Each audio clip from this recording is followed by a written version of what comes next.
Assalamualaikum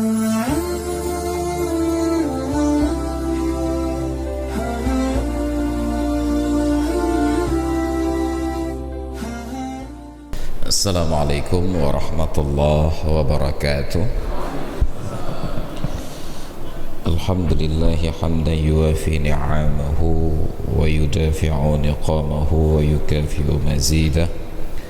Wassalatu wassalamu ala nabiyyina Muhammadin ibni Abdillah wa ala alihi wa sahbihi wa man tabi'ah. Wa ba'du. Hadirin dan hadirat jamaah salat maghrib dan isya yang dirahmati Allah, sembari kita meniatkan i'tikaf nanti kumandang azan isya, kita lanjutkan pengajian materi yang telah lalu sampai pada rukun salat yang keenam, yaitu i'tidal. I'tidal ini didefinisikan oleh para ulama al-audu ila ma kana alaihi qabla ar-ruku', kembali kepada posisi yang sebelumnya ia berada di sana sebelum ruku', kembali kepada posisi keberadaannya sebelum ruku'. Bila sebelum ruku' berdiri, maka setelah ruku' berdiri, i'tidal. Bila sebelum rukuk dalam posisi duduk, maka i'tidalnya dalam posisi duduk. Bila salatnya sambil berbaring, maka i'tidalnya juga dalam posisi berbaring. Itu kesimpulannya. Kemudian disunatkan saat bangkit untuk mengucapkan tasmi', yang biasanya setiap perpindahan rukun itu ada takbir, sehingga dinamakan dengan sebutan takbir intiqalat. Intiqal dalam bahasa Arab berpindah, dari kata kerja dasar naqlun, nuqila, dipindahkan. Nah, maka orang Aceh ketika uratnya berpindah disebutlah nuqilah, menjadi mukilah, ya. Itu dari bahasa Arab, nuqilah, berpindah urat, ya. Maka dinamakan takbir perpindahan rukun itu dengan sebutan takbir intiqalat. Seharusnya dari rukuk ke i'tidal tetap Allahu Akbar, tetapi karena sebuah peristiwa Sayyiduna Abu Bakar radhiyallahu anhu terlambat menghadiri berjamaah, yang biasanya beliau tetap pada saf yang pertama, posisi di belakang imam, tiba-tiba terlambat, hanya sempat hadir pada waktu Nabi sebagai imam sedang rukuk. Maka menyadari bahwa beliau masih mendapatkan rakaat tersebut, beliau awali sebelum takbir dengan ucapan Alhamdulillah. Nah, dirupanya karena kedudukan Abu Bakar ini, respon dari Allah Ta'ala diberitahukan kepada Nabi, turun malaikat Jibril untuk memberitakan, qad sami'allahu liman hamidah, sungguh Allah telah mendengarkan pujian dari orang yang telah memujinya. Bagaimana tidak? Sedangkan Abu Bakar ini termasuk salah seorang di antara dua manusia di dunia ini yang bukan nabi, bukan rasul, tetapi mendapatkan ucapan salam dari Allah Ta'ala. Bayangkan, Allah Ta'ala yang kirimkan salam. Yang pertama Khadijah dan yang kedua Abu Bakar. Kita dikirim salam oleh camat saja, ada grup-grup saja. Ini Allah Ta'ala yang mengirimkan salam. Jadi biasanya kiriman salam itu dibalas dengan ucapan alaika wa alaihi assalam. Itu bila yang menyampaikan laki-laki dan yang mengirim laki-laki, alaika wa alaihi salam. Bila yang mengirim laki-laki yang menyampaikan perempuan, alaiki wa alaihi salam. Bila yang menyampaikan laki-laki yang mengirim perempuan, alaika wa alaihas salam. Kalau yang mengirimkan perempuan, yang menyampaikan perempuan, alaiki wa alaihas salam. Kalau tidak paham, alaikumsalam. Tidak pahamnya pun dah pegah, alaikumsalam, selesai, masuk semuanya.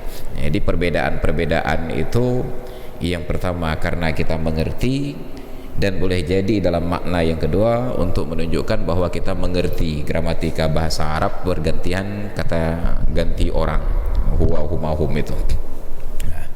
Tapi karena Allah yang memberi salam, nah disinilah terlihat kecerdasan Khadijah, istri Nabi.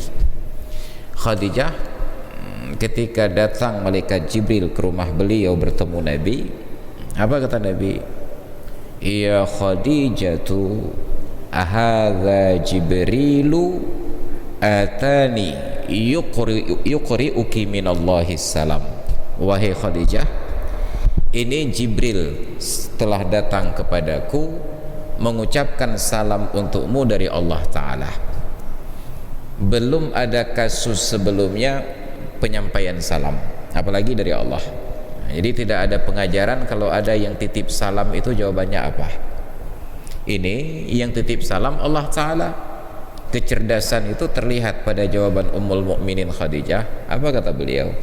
Beliau tidak menjawab alaika wa alaihi salam, tetapi Allahus salam wa alaika salam wa ala Jibril salam. Bukan alaika wa alaihi salam, tetapi Allahus salam wa alaika salam wa ala Jibril salam. Allah itulah as-salam. Makanya salam kepada Allah itu tidak seperti salam kepada makhluk. Kepada Nabi, assalamu alayka ya Rasulullah. Kepada Jibril, assalamu alayka ya Jibril. Tapi kepada Allah tidak tersebut assalamu alayka ya Allah. Maka tahiyat, penghormatan kepada Allah yang kita baca pada duduk tasyahud, at-tahiyyatu lillah, penghormatan kepada Allah. Tapi Khadijah menjawabnya Allahus salam. Kenapa? Karena as-salam adalah salah satu dari nama Allah. Assalamu jalla jalaluh. Maka dijawab Allahus salam. Allah itulah as-salam. Ke atasmu wahai Rasulullah salam, dan kepada Jibril pula salam. Itu Khadijah, istri Nabi. Jadi istri Nabi ini mempunyai karakteristik keistimewaan masing-masing. Yang paling cerdas sebenarnya Khadijah, tetapi beliau wafat pada periode Mekah sebelum turunnya syariat, bahkan sebelum turun perintah solat. Maka tidak ada sebuah hadis yang diriwayatkan dari Ummul Mukminin Khadijah. Tapi ada hadis, banyak hadis diriwayatkan dari Ummul Mukminin Aisyah. Dan Aisyah ini satu di antara 5 orang perawi hadis yang terbanyak, 4 laki-laki dan 1 orang Aisyah Ummul Mukminin. Itulah hikmah kenapa Rasulullah menikahi Aisyah di usia muda. Rupanya supaya Aisyah bisa menyampaikan ilmu tentang kehidupan berumah tangga secara langsung kepada murid-muridnya, bagaimana interaksi Rasulullah yang sangat rahasia ini yang tidak ada orang yang tahu. Maka para ulama sepakat bila terjadi perbedaan pendapat tentang hal-hal yang pribadi pada Rasulullah, itu referensinya adalah Aisyah. Maka Aisyah itu menjadi gurunya para sahabat. Hanya Islam dalam sejarah dunia ini yang telah memberikan tempat kepada wanita sejak 14 abad yang lalu sebagai guru. Hanya Islam dalam sejarah dunia ini yang telah memuliakan orang berkulit hitam sejak 14 abad yang lalu. Ketika di negeri yang lain yang kulit hitam diperbudak, dalam Islam kulit hitam dijadikan tuan, yaitu Bilal bin Rabah, hanya karena masuk Islam dan mengumandangkan azan, dan itu kekal sampai hari ini. Maka siapapun yang kumandangkan azan berubah namanya menjadi Bilal.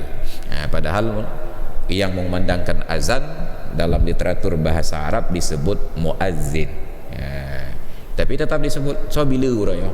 Bilu itu sudah masuk nilai keacehan sedikit, dari Bilal menjadi bilu. Jadi bilu itu dari bahasa Bilal, Bilal bin Rabah. Ini sahabat Nabi. Insya Allah mulianya Islam. Makanya Sayyidina Umar katakan, Nahnu kunna qauman adzillah. Dulunya kita ini adalah bangsa yang hina. Fa'azzanallahu bil Islam. Maka Allah muliakan kita dengan hadirnya agama Islam. Kalaulah bukan Islam turun di Arab, sampai hari ini Arab itu bangsa barbar. Kalaulah bukan karena Islam turun di Arab, tapi dengan sebab Islam turun di Arab, bangsa Arab menjadi penakluk, bukan penjajah, hanya penakluk. Famahma talabna al-izzata bighairi Islam, maka kapanpun dan dimanapun kita mencari kemuliaan dengan mengabaikan nilai-nilai Islam, adzallanallahu, pasti Allah akan menghinakan kita. Kapanpun kita mencari kehormatan dengan mengabaikan nilai Islam, Allah akan jadikan kita hina. Maka alhamdulillah atas nikmat menjadi seorang muslim ya. Jadi makanya karena kedudukan Abu Bakar tersebut, sampailah informasi begitu Nabi bangkit dari rukuk, sami'allahu liman hamidah. Terjemahannya, Allah telah mendengar pujian dari orang yang memujinya. Peristiwanya hanya sekali, tetapi ucapan itu menjadi abadi, diulang-ulang sampai hari ini. Maka tidak ada seorang pun yang beda pendapat bahwa saat bangkit dari takbir, saat bangkit dari rukuk, ucapannya adalah sami'allahu liman hamidah. Tidak ada khilaf. Yang khilaf hanya pada makmum, mubaligh atau makmum. Mazhab Syafi'i tetap berpegang teguh, makmum pun tetap sami'allahu liman hamidah. Sedangkan mazhab yang lain nanti makmum mengucapkan Rabbana walakal hamd. Jadi lebih dalam mazhab Syafi'i dua-duanya dibaca sami'allahu liman hamidah saat bangkit, kemudian Rabbana lakal hamdu ketika sedang berdiri. Jadi itu yang terjadi. Makanya kalau kita tonton salat berjamaah di Arab Saudi, imamnya mengucapkan sami'allahu liman hamidah, ada mubaligh di belakangnya yang mengikuti Rabbana walakal hamd. Seharusnya juga sami'allahu liman hamidah, tapi mereka tidak praktekkan demikian. Itu karena khilafiyah dalam bab ijtihad. Karena di dalam hadisnya itu Nabi menyatakan fa idza qala sami'allahu liman hamidah faqulu rabbana walakal hamd. Apabila imam mengucapkan sami'allahu liman hamidah, maka ucaplah oleh kalian rabbana walakal hamd. Ada yang memahaminya secara tekstual harfiah begitu saja. Berarti kalau imam sami'allahu liman hamidah, makmum rabbana walakal hamd. Mazhab Syafi'i menyatakan hadis itu dalam satu rangkaian. Fa idza kabbara fakabbiru, fa idza raka'a farka'u, fa idza qala sami'allahu liman hamidah faqulu rabbana walakal hamd. Apabila imam bertakbir, maka bertakbirlah kalian. Apabila imam rukuk, maka rukuklah kalian. Apabila imam mengucapkan sami'allahu liman hamidah, maka katakanlah rabbana lakal hamdu. Jadi kata Imam Syafi'i, kalau dianalogikan dalam komunikasi kita sehari-hari, kita punya dua orang anak, yang sulung dan adiknya. Karena mereka berdua mau ke sebuah tempat, adiknya mau ikut. Kita katakan, nak, nanti kalau abang sudah mandi, kamu langsung mandi. Kalau abang sudah pakai baju, kamu langsung pakai baju. Kalau abang sudah naik kendaraan, nyampe kapreh belein. Nyampe kapreh belein itu maknanya udah ajin. Maka pemahaman Imam Syafi'i, ucapan Rabbana lakal hamdu itu yang tidak terdengar setelah imam berdiri. Maka diperintahkan fa idza qala sami'allahu liman hamidah, dipahami dari redaksi-redaksi sebelumnya, kalian pun ucapkan sami'allahu liman hamidah. Tetapi setelah imam berdiri, apa yang dibaca tidak terdengar, maka Nabi ingatkan yang dibaca itu adalah Rabbana walakal hamdu. Itu bentuk ijtihad. Dan berbeda pendapat sah-sah saja. Yang penting baik pedang benung basah. Pokok uji. Itu yang tidak boleh. Kenapa begitu? Ke pokok uji belagainya. Hanya menyuka pokok uji nampak lagi kurang li. Ka kenong bak.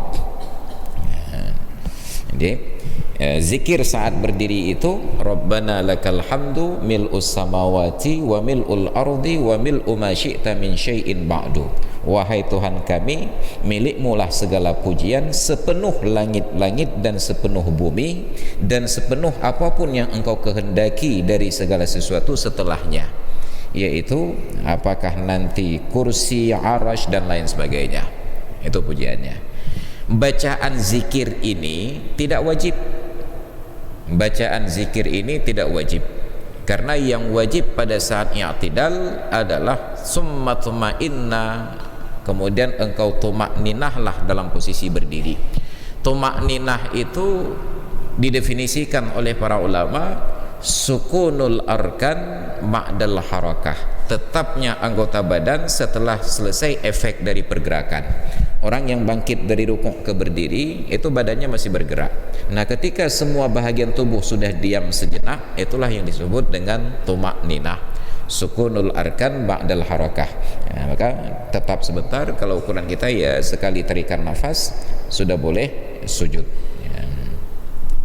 Nah, maka disebutkan walaupun pada sholat sunat. Sebab ada kebiasaan sebagian orang Arab, mereka tidak ada tumakninah pada i'tidalnya, seperti seolah-olah ada per pada pinggangnya. Begitu bangkit, sami'allahu liman hamidah, bahkan hamidahnya belum selesai mereka sudah sujud.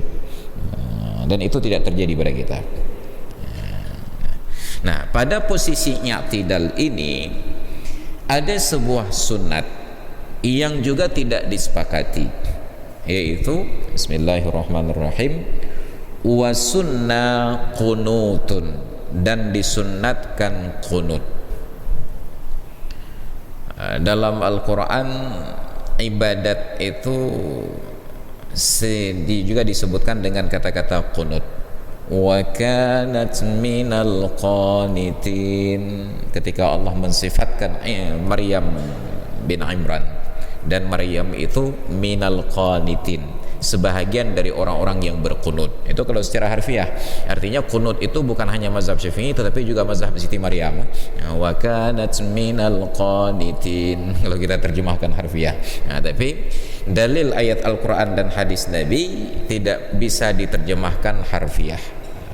Maka kalau mau berdebat dengan orang yang sangat harfiah gampang sekali. Yang membantah-bantah qadha salat tersebut ada dua ayat dalam Al-Quran. Fa idza qadaytumus salata fadhkurullaha fa idza tma'nantum fa aqimus shalah. Apabila kalian telah selesai, apabila kalian telah mengqadhakan salat. Yang kedua dalam surat Al-Jumu'ah, fa idza qudiyatis salatu, apabila telah diqadhakan salat. Tapi Al-Quran tidak diterjemahkan secara harfiah. Al-Quran mesti dipahami dari tafsirnya. Ya, maka orang-orang yang hafal Quran, hafal terjemah kemudian menjadi mufti, itu paling kacau di dunia. Ya, kenapa? Karena mereka tidak memahami asbabun nuzul, mereka tidak memahami nasakh dan mansukh, mereka tidak memahami khusus dan takhsis, tidak memahami mujmal dan mubayyan, mufassal, dan lain sebagainya. Ada banyak ilmu untuk memahami Al-Quran. Disunnatkan qunut pada salat subuh. Nah, di sini hanya disebutkan bisubahin, pada waktu subuh. Nah, jadi kalau terjemah harfiah, yang penting di waktu subuh, baik di dalam salat atau di luar salat. Ternyata bahkan tempatnya pun dirincikan. Ai fi i'tidali rakaatihi ats-tsaniyati ba'da dzikrir ratibi 'alal aujah. Qunut di waktu subuh itu dilakukan pada saat i'tidal rakaat yang kedua salat subuh setelah zikir yang ratib, yang rutin. Maka dalam bahasa Arab segala sesuatu yang dipraktikkan secara rutin disebut ratib. Pegawai yang dapat gaji setiap bulan, gaji bulanan itu disebut ratib. Orang Aceh, kalau zikir yang dipraktikkan setiap selesai sholat itu disebut meratib. Bobot tengah meratib, artinya mempraktikkan zikir-zikir yang rutin dibacakan selama ini, maka disebutlah meratib. Dan orang Arab menyebutkan sholat fardu yang 5 waktu itu sebagai sholat rawatib. Imam yang tetap memimpin pada 5 waktu itu dinamakan dengan imam rawatib. Tapi kalau bahasa itu dibawa ke Aceh, siapa beliau? Imam rawatib. Itu pemahaman masyarakat yang sholat fardu orang lain, setelahnya sholat sunat beliau jadi imam. Nah, kenapa? Karena rawatib bagi kita hanya sholat sunat yang mengikuti sholat fardu. Rawatib qabliyah, rawatib ba'diyah. Padahal sholat fardu itu sendiri karena rutin dipraktekkan pada waktu yang sama setiap hari, dinamakanlah sholat rawatib. Nah, maka ada istilah yang berlaku pada orang Arab tidak dipakai di negeri kita. Bagi kita tempat sholat masjid.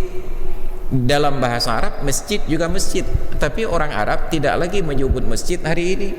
Hari ini mereka menyebut masjid itu dengan kata-kata jami'. Ila aina tadhhab? Ilal jami'. Maka Masjid Al-Azhar, Jami' Al-Azhar. Hanya di Arab Saudi masih dipakai Masjid Nabawi, Masjidil Haram. Itu pun sudah tidak lagi disebut masjid, disebut haram saja. Haramul Makki dan Haramun Nabawi. Tidak dipakai lagi masjid. Hanya di Indonesia dipakai masjid. Bahkan di Aceh tidak dipakai masjid. Di Aceh dibalik, dari mim lebih dahulu menjadi sin lebih dahulu, semejid. Padahal seharusnya mim dulu. Yang pakai mim dulu itu hanya Blahdeh Grute ABG. Hom jak umasijid. Itu lebih sesuai dengan bahasa Arab, tetapi dianggap kampungan di Aceh. Oh, awak barat selatan. ABG. Kita pakai semejid. Jadi ada kosakata bahasa Arab yang tidak lagi dipakai dalam keseharian. Dan kalau anak-anak di pesantren itu kita ajarkan bantal itu bahasa Arab wisadah. Tapi ternyata orang Arab tidak lagi menyebut wisadah, mereka menyebutnya mikhaddah. Dari kata-kata khaddun, pipi, tempat untuk menempelkan pipi. Jendela nafizah bahasa Arab. Tapi ternyata orang Arab tidak menyebutnya nafizah, syabbak, jendela. Syabbak itu karena biasanya di jendela ada jeruji. Jeruji itu membentuk seperti orang yang panco, itu maka disebutlah syabbak. Jadi kalau kita sebut minaina minan nafizah, orang tidak tahu karena nafizah itu dalam bahasa Arab tempat yang tembus, ruang tembus itu semua disebut nafizah. Maka ada perubahan-perubahan kata. Maka ketika disebut ba'da dzikrir ratibi, setelah zikir yang rutin, barulah dipraktekkan qunut. Zikir yang rutin yang di belakang tadi. Begitu i'tidal, Rabbana lakal hamdu mil'us samawati wa mil'ul ardi wa mil'u ma syi'ta min syai'in ba'd. Barulah Allahumma hdina fi man hadait. Baru dibacakan qunut. Wa'tidali akhirati witri nisfi akhiri min Ramadanah. Dan demikian pula disunatkan qunut pada saat i'tidal yang akhir dari salat witir. Salat witir mana? Salat witir yang dilaksanakan pada nisfu yang akhir dari bulan Ramadan. Nisfu yang akhir bulan Ramadan. Jadi kalau bulan Ramadan yang sudah pasti 29 hari, maka nisfunya itu pada malam 15. Itu nisfu awal. Nisfu yang kedua mulai dari malam 16. Maka kita praktekkan dari malam 16 itu sudah mulai qunut pada salat witir pada i'tidal rakaat yang terakhir. Karena rata-rata witirnya 3 rakaat, maka qunut di rakaat yang ketiga. Sedangkan di Arab Saudi mereka qunut malam bulan Ramadan sejak witir malam pertama. Dari malam pertama sudah qunut. Maka qunut ini sepakat 4 mazhab ada. Hanafi, Maliki, Syafi'i, Hambali sepakat bahwa qunut itu ada. Hanya tidak sepakat di mana tempatnya. Imam Syafi'i menyatakan pada salat subuh dan qunut witir nisfu yang akhir. Imam Hambali hanya menyatakan pada salat witir bulan Ramadan dari malam pertama sampai malam terakhir. Imam Syafi'i dengan Imam Hambali sepakat bahwa qunut itu dibaca pada saat i'tidal rakaat yang terakhir. Sedangkan Imam Hanafi dengan Imam Maliki menyatakan qunut itu dibaca sebelum rukuk pada rakaat yang terakhir. Jadi sebelum rukuk qunut ilaih, kemudian baru rukuk i'tidal. Empat mazhab sepakat tentang adanya qunut. Hanya berbeda pendapat kapan dan di mana. Jadi kalau ada yang katakan qunut itu bid'ahnya lagi yang pakai dengan 4 mazhab. Yang pakai dengan 4 mazhab. Hanya berbeda di mana tempat dan kapan waktunya. Kenapa kita disunatkan qunut? Lil ittiba, karena mengikuti praktek dari Nabi kita Muhammad sallallahu alaihi wasallam. Lil ittiba. Maka dalam riwayat dinyatakan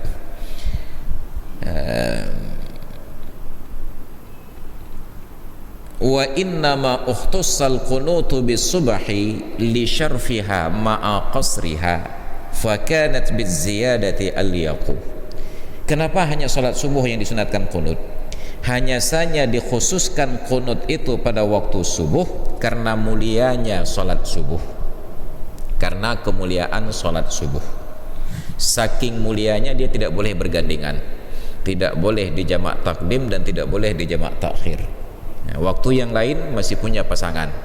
Jadi kalau sudah satu itu sangat khusus, the one and the only one, kata kami di Chat Keung, satu-satunya. Maka kalau sudah berdiri sendiri itu sudah khusus. Ma'a qasriha, padahal salat subuh itu pendek, cuma 2 rakaat. Fakanat biziyadati al-yaqu, maka jadilah salat subuh itu lebih layak untuk diperpanjang. Wali annaha, dan alasan yang kedua, khatimatus salawati, karena salat subuh itu penutup salat allati shallaha Jibrilu bin Nabi sallallahu alaihi wasallam. Itu salat yang terakhir yang dilaksanakan oleh Jibril bersama dengan Nabi sallallahu alaihi wasallam. Kenapa demikian? Karena pada malam Isra dan Mi'raj turun SK pelaksanaan salat, bukan turun, dijemput SK pelaksanaan salat. Nabi turun ke bumi malam, tapi subuhnya itu Nabi belum salat.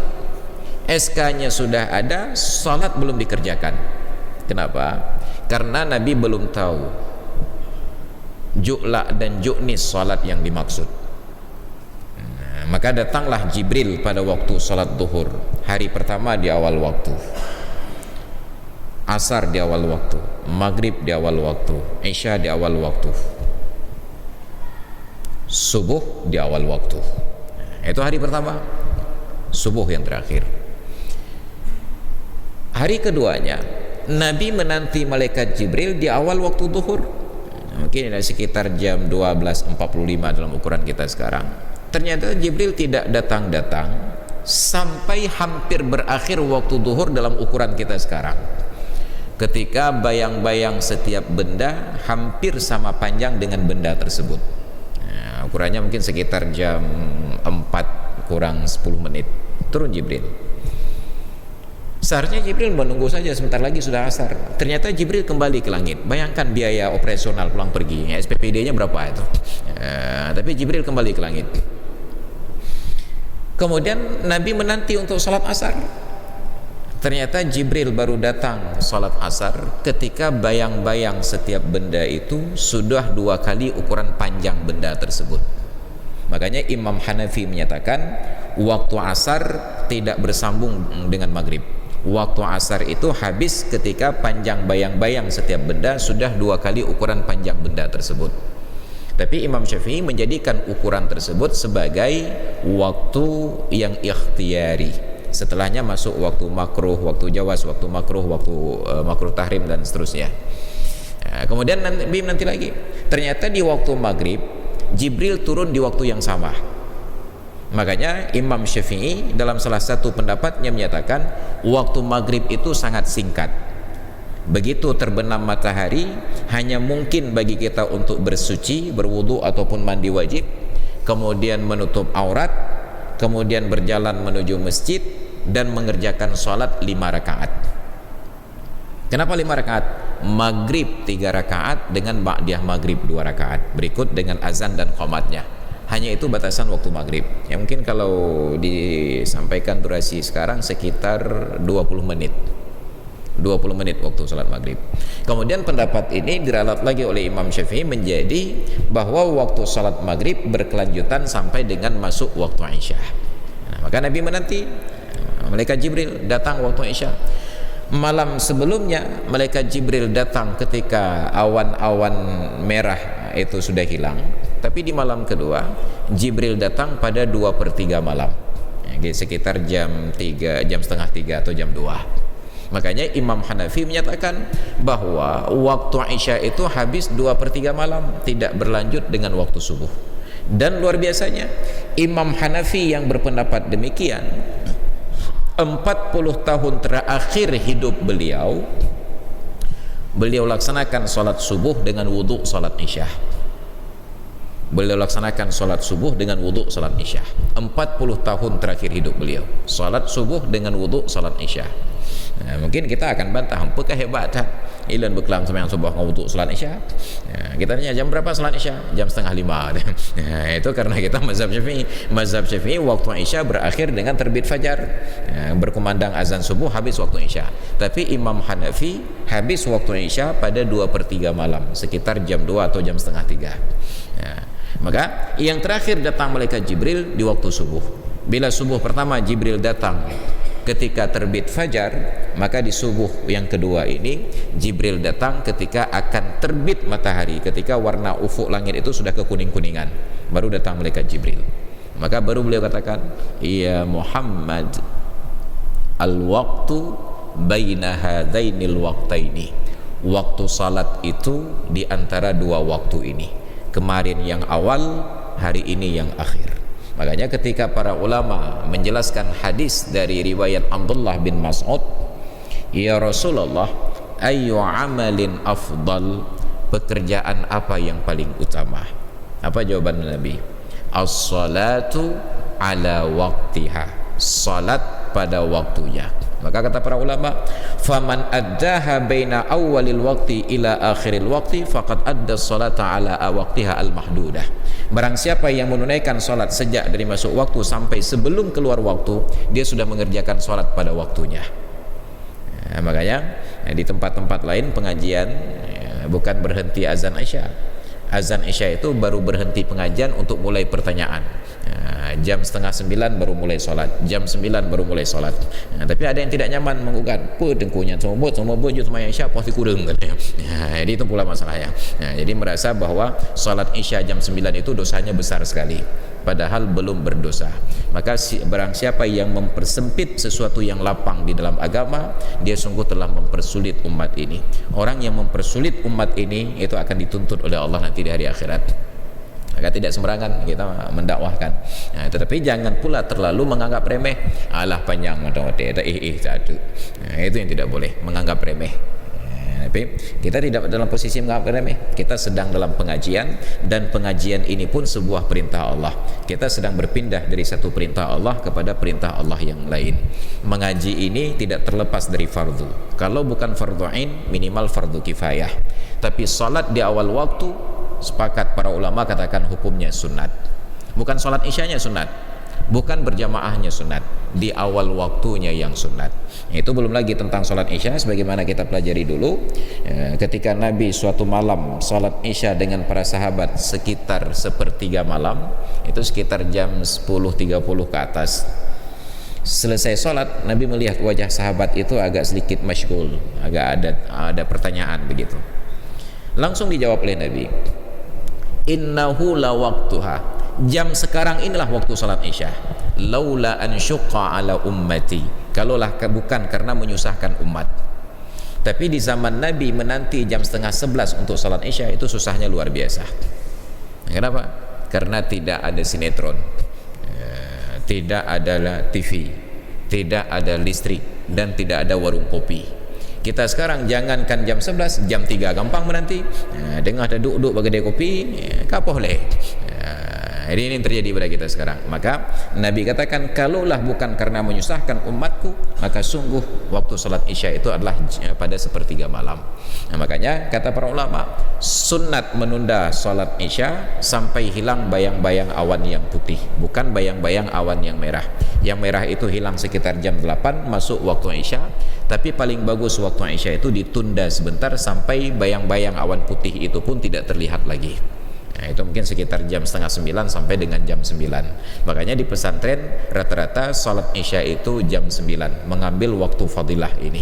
Tapi orang memahami salat di awal waktu dengan tidak membaca referensi yang lain. Itu tergantung pada keadaan masing-masing. Mbak preh-preh puasa kurang tengah teman semayang isya tengah puasa kurang bengah. Itu pun menjadi masalah lagi. Jadi secara umum masing-masing punya pegangan. Maka salat subuh itu salat yang terakhir dikerjakan oleh Jibril bersama dengan Nabi sallallahu alaihi wasallam. Indal baiti, di Ka'bah. Di pelajaran salat itu dipraktekkan di Ka'bah. Bayangkan kondisi yang kedua. Ka'bah itu di sekitarnya dan di dalamnya terdapat 360 berhala patung. Nabi sholat menghadap Ka'bah di sela-sela patung ini. Tapi Nabi tidak dalam posisi untuk menggugat patung tersebut. Beliau sholat saja, dibiarkan saja patung-patung itu ada di sana. Kenapa? Karena Nabi tahu belum waktunya untuk mengusik patung ini. Sampai beliau hijrah ke Madinah, sampai beliau perkuat posisi pemerintahan di Madinah, barulah di tahun ke-8 setelah hijrah beliau kembali ke Mekah sebagai penakluk. Baru beliau singkirkan patung-patung tersebut, dan tidak ada seorang pun warga Mekah yang membantah. Kenapa? Karena bukan Nabi yang meruntuhkan patung tersebut, tetapi orang Mekah sendiri yang membangun patung tersebut, yang meruntuhkannya karena mereka sudah masuk Islam. Maka ini hikmah dalam dakwah. Jadi jangan mengusik sesuatu yang belum perlu diusik. Ini ada orang berdakwah di Aceh, yang pertama diusik maulid, yang kedua kenduri, yang kelima wirid di sembahyang. Kamu minta pergi. Ada hal lain yang perlu diurus daripada mengusik hal-hal yang tidak substantif seperti ini. Kita harus belajar dari Nabi. Bahkan patung pun tidak diganggu oleh Nabi karena beliau belum melihat tiba waktunya untuk mengusik patung tersebut. Makanya dakwah itu harus ala basiratin, atas pemahaman yang sangat jelas. Jangan sampai dakwah kita bagus tetapi respon masyarakat menjadi tidak bagus. Maka belum tentu sesuatu yang bagus dalam kajian ilmu bagus saat dipraktekkan. Ada tempat dan ada waktu. Likulli maqamin maqalun. Setiap tempat itu ada pembicaraan yang sesuai. Wa inna makhtussa bi'tidalihi, dan hanya dikhususkan qunut pada i'tidal salat subuh, lima sahha min aktsarit turuqi annahu sallallahu alaihi wasallam fa'alahu linnazilati ba'da ruku'i. Kenapa dikhususkan pada ruku' pada i'tidal rakaat yang terakhir? Karena hadis yang sahih dari beberapa jalur periwayatan bahwa Nabi sallallahu alaihi wasallam melaksanakan qunut nazilah setelah rukuk. Faqussa alaihi hadza, maka diqiyaskanlah pada qunut nazilah itu qunut subuh ini.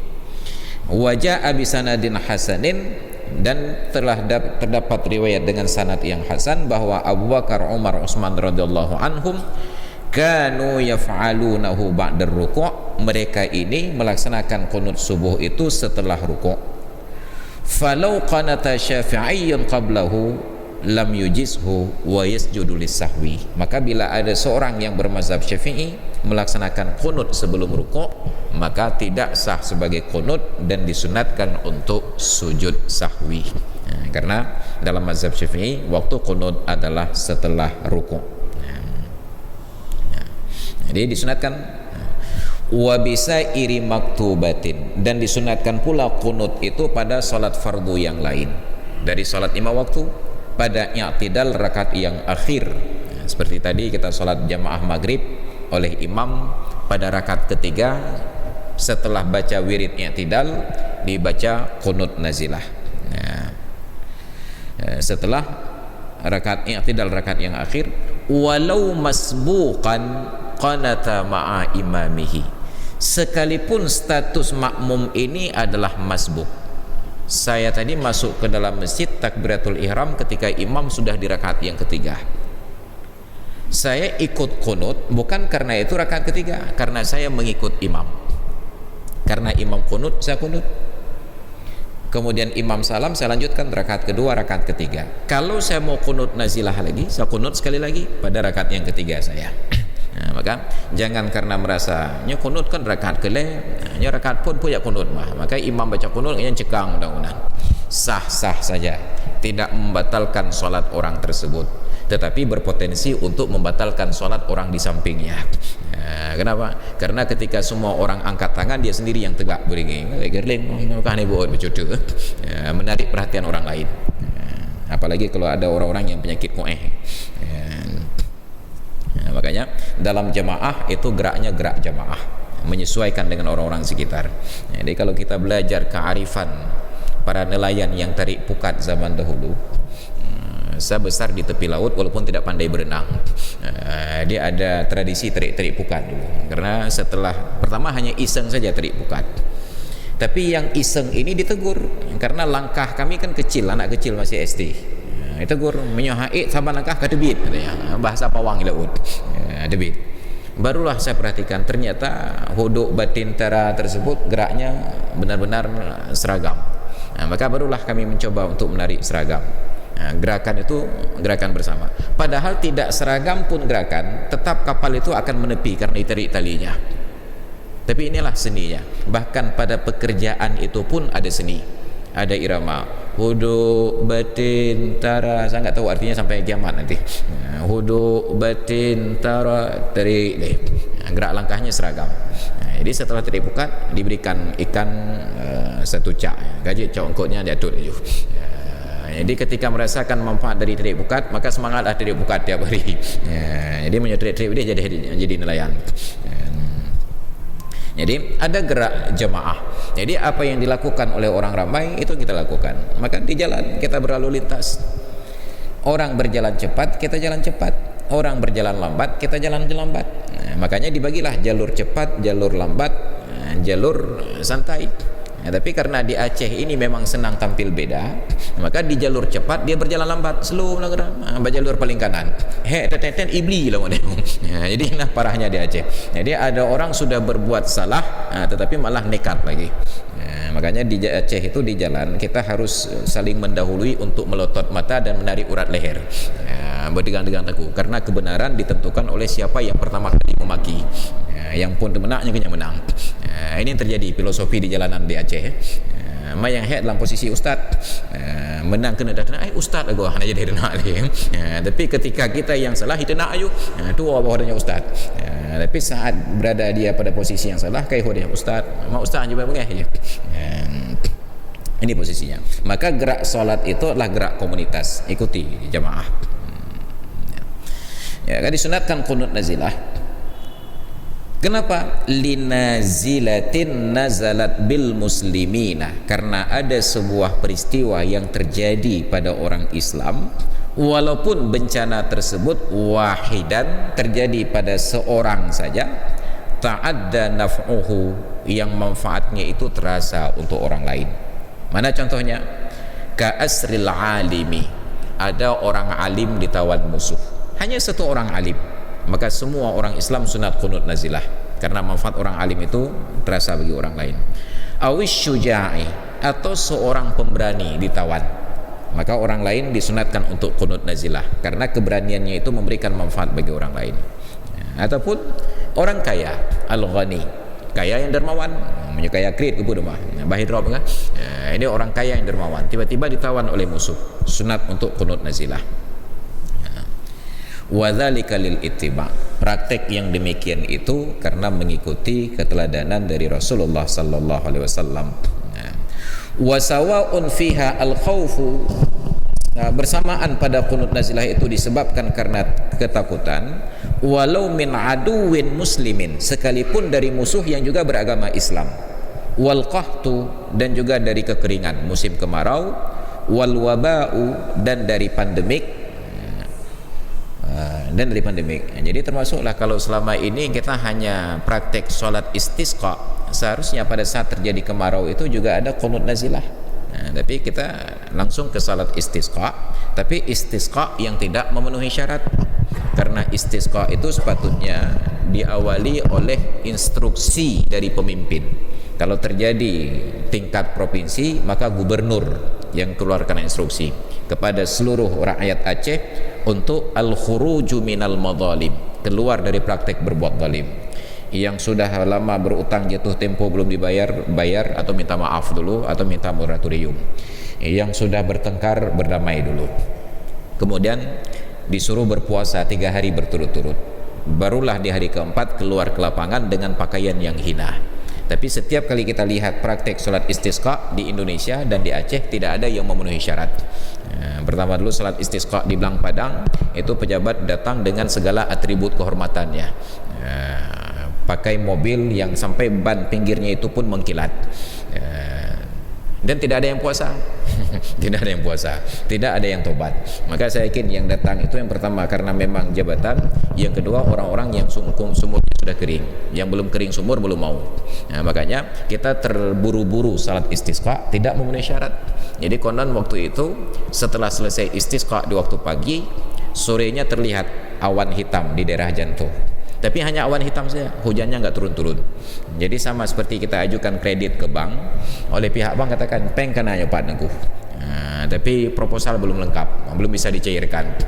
Maka Allah perlihatkan hujannya sudah ada, tapi belum bisa dicairkan karena doa kalian belum lengkap, kata Allah. Kenapa? Karena salah satu doanya melibatkan binatang-binatang ternak. Kenapa binatang ternak? Sebab doa binatang itu sangat mustajabah, karena binatang tidak pernah berbuat maksiat.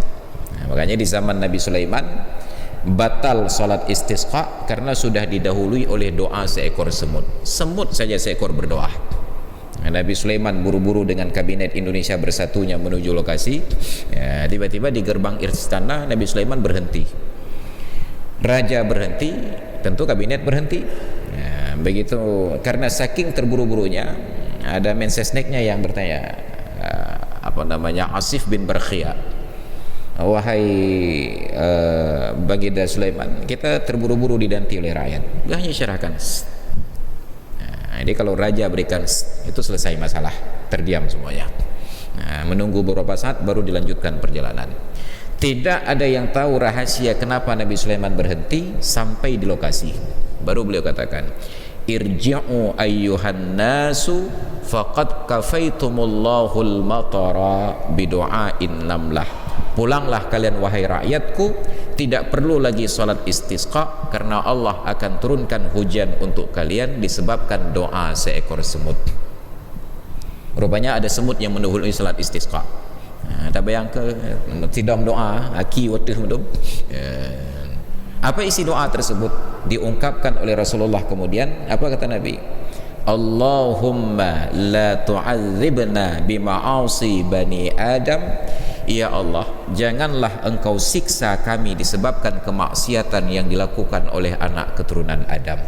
Allahumma anzil alainal matara. Ya Allah, turunkanlah hujan untuk kami saja. Baiklah ke manusia, ke kamu mentang.